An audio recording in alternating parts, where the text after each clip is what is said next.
मयंक एक multinational company में branch manager की जॉब करता था। एक दिन मयंक को ऑफिस से घर जाने के लिए लेट हो गया था। सर्दी की मौसम होने के कारण रात भी जल्दी हो गई थी। ठंड भी बहुत शुरू हो चुकी थी। रास्ते में चलते चलते मयंक को अचानक एक आवाज सुनाई दी, रुक जाओ। मयंक वहीं पर ही रुक गया और पीछे मुड़ के देखा, लेकिन पीछे कोई भी नहीं था।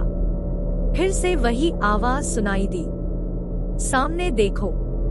जैसे ही मयंक ने सामने देखा तो उसे जमीन पर कुछ चमकती हुई चीज दिखाई दी। मयंक दौड़ के उस चीज के पास गया और देखा तो यह कोई साधारण चीज नहीं थी, बल्कि एक चमकता हुआ हीरा था। उसने वह हीरा अपने हाथ में लिया। उसकी चमक देखकर मयंक की खुशी का पार ना रहा। लेकिन मयंक को कहाँ पता था यह कोई साधारण है या नहीं, बल्कि एक मायावी हीरा है। अचानक उस हीरे में से आवाज आई, अगर तुम्हें और हीरे चाहिए तो इस जमीन को खोदो। इस जमीन के नीचे बहुत सारे हीरे हैं। मयंक खुश हो गया। उसने उस हीरे को अपनी जेब में डाला और जमीन खोदना शुरू किया।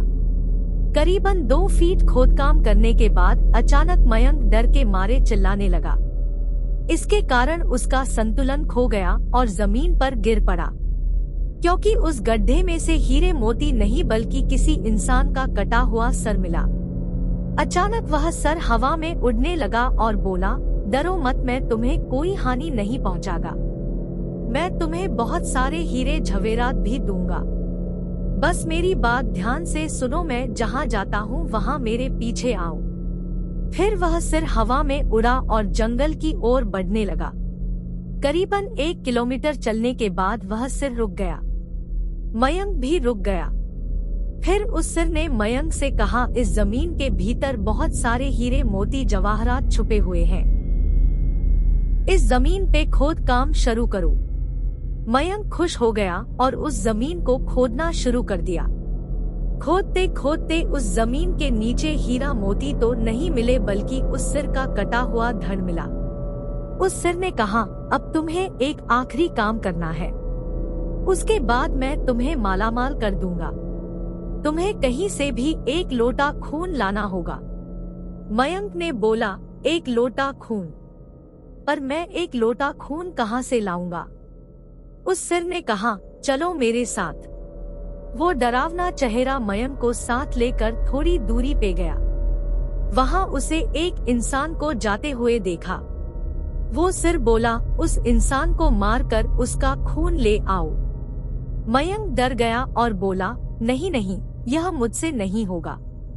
मैं यह नहीं कर सकता। अगर तुमने यह काम नहीं किया तो मैं तुझे बहुत बड़ी मुसीबत में डाल दूंगा। फिर तुम्हारी पूरी जिंदगी नर्क बन जाएगी। मयंक ने हाथ जोड़कर उसे कहा, मुझे माफ कर दो। अगर मैंने उसे मार तो मुझे पुलिस गिरफ्तार कर देगी और मुझे जेल जाना पड़ेगा। उस सिर ने अपने तंत्र मंत्र की शक्ति से एक छुरी और लोटा प्रकट किया और गुस्से से बोला, अगर तुम मेरा यह काम नहीं करोगे तो मैं तुम्हारे पूरे परिवार को मौत के गाढ़ उतार दूंगा। मयंक ने मजबूरी में आकर उस आदमी को मार डाला और उसका खून लेकर उस सिर के पास गया। वो सिर खून को देखकर बहुत खुश हुआ और बोला, यह खून मेरे शरीर पे डाल दे। उस सिर के कहने पर मयंक ने खून को उसके शरीर पे डाल दिया।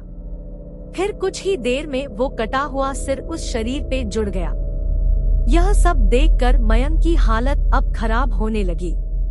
वो उस भूत को देखकर काफी डर गया।